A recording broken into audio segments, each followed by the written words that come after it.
C'est une annonce qui a autant surpris qu'atteste le monde du journalisme sportif.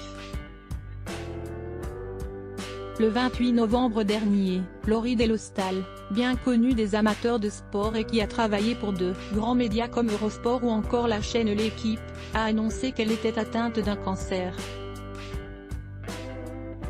Il y a un mois tout juste on m'a dit, vous avez un cancer, a-t-elle dévoilé, avant de décrire son quotidien. J'ai découvert les IRM, Pescan, le PAC. Plein de médicaments pour ne pas vomir. Le bonnet de water polo glacé pendant la chimio.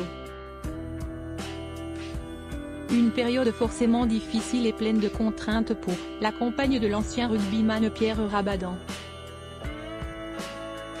Malgré les épreuves, Laurie Delhostal démontre une vraie force de caractère, bien aidée par tout l'amour que lui porte sa fille, Anne Rose, avec laquelle elle passe beaucoup de temps.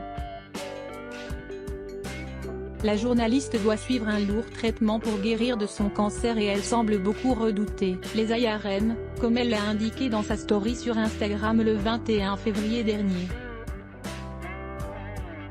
Combien de litres de larmes derrière cette porte ?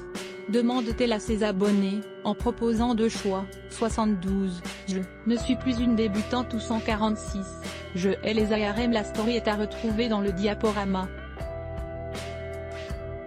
J'ai une méthode désormais pour arriver à tenir dans la machine un dur moment à passer pour Laurie Delhostal, comme elle l'explique ensuite, évidemment, ce fut 146. Malgré les difficultés, la mère de famille de 42 ans a trouvé des astuces pour faire passer le temps durant ces séances éprouvantes. J'ai une méthode désormais pour arriver à tenir dans la machine, je me force à répéter des listes pour occuper mon esprit. Aujourd'hui, c'était les 20 derniers entraîneurs du PSG. Dans le bon ordre 1, dévoile-t-elle, avant de poursuivre, et les 20 derniers entraîneurs de Marseille, histoire de préparer le classique de dimanche.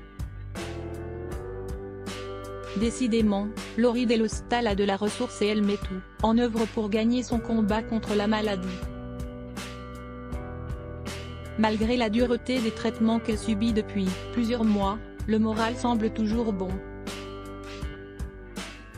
À très vite pour de nouveaux tips, conseils, conclut-elle.